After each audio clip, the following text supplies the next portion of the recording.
So I've got my blue tape here, and we're going to use my house as a guinea pig to go through this actual process of figuring out your ghost rooms and what you use, what you don't use, and the actual cost of ghost rooms in your own home.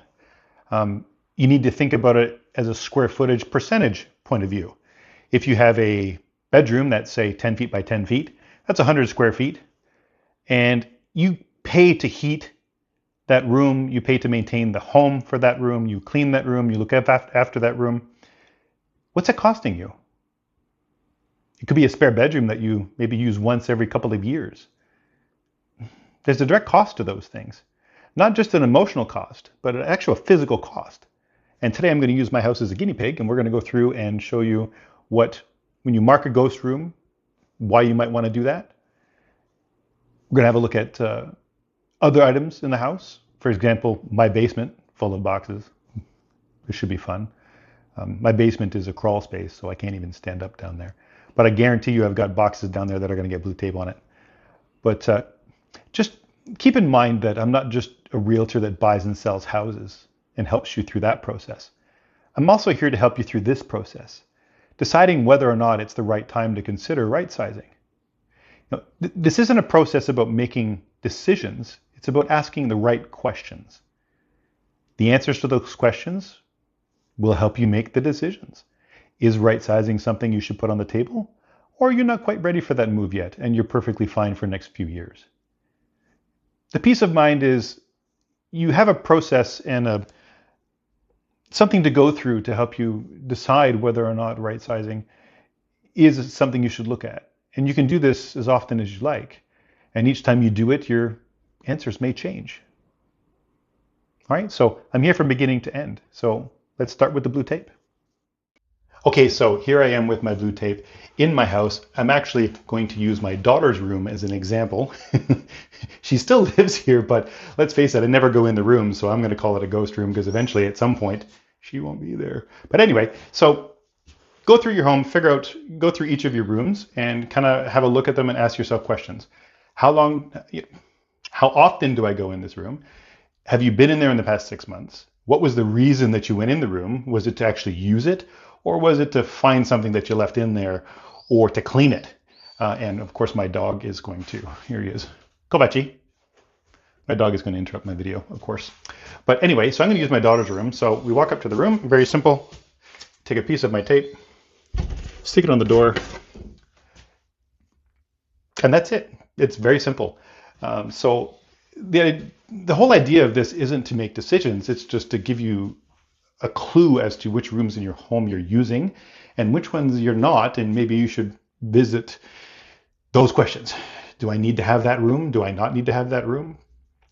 Would it be a detriment if I got rid of it? Should I keep it? Should I not keep it? The list goes on. But the whole point of the blue tape process is just to give you an idea on how many rooms in your home are being used regularly and how many are not. Again, no decisions, just answering some questions. Now we'll take a look at something else we can do with the blue tape. Got my blue tape. I'm in my basement. This should be interesting because my house has a crawl space basement. It's usable, but I'm 6 feet tall. The basement is maybe barely 5 or so. So I'm going to climb into my crawl space and see whether or not we can find some boxes down here. We can get some blue tape on and figure out how else we can use our blue tape.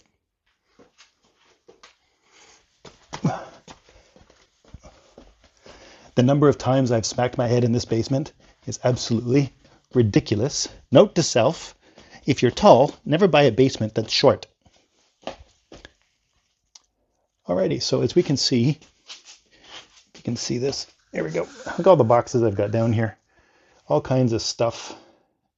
And we know it's the stuff that holds us back, right? Because we're not sure what to do with it. So in this instance, we take our blue tape and we find a box with a piece of tape and we stick it on the box. This is going to tell you later that this is a box we need to examine, find out what's in this box. Have we opened it in the past 6 months? Is it something we need to keep or something we should consider our options with? It could be everything from old clothes to Christmas ornaments, holiday decorations. I'm not saying get rid of those, but you may have a idea to go through the box and figure out, do we need the whole thing, some of the thing, none of the thing, and is it something I should get rid of? So we end up going through even your totes. Blue tape. I haven't opened that tote in I don't know how long. Probably since we moved here, so it might be a good idea to go through it and figure out what the heck is in this box and do I need it?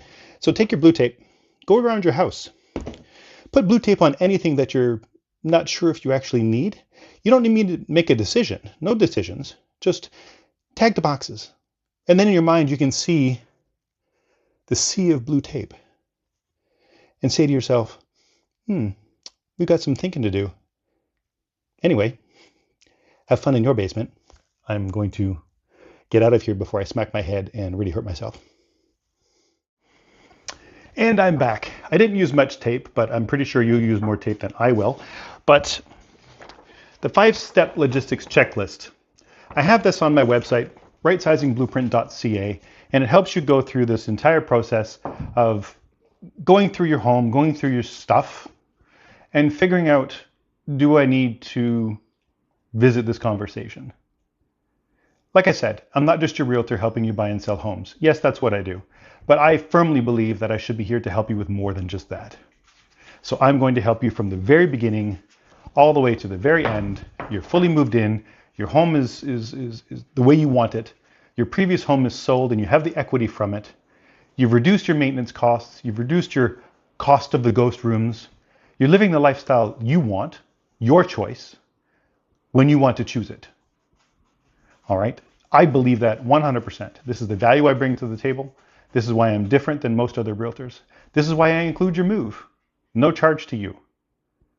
If I'm going to help you in this process from beginning to end, my service should include beginning to end, not handing you an endless list of contacts to call, getting quotations, who's reliable, who's not. I've already done all that work for you. I've done all of that. I choose the best. I work with Tippett Richardson, Professional Movers. They're my exclusive partner at the moment. They've been in business since 1927. Believe me, they know what they're doing. And I only choose the best.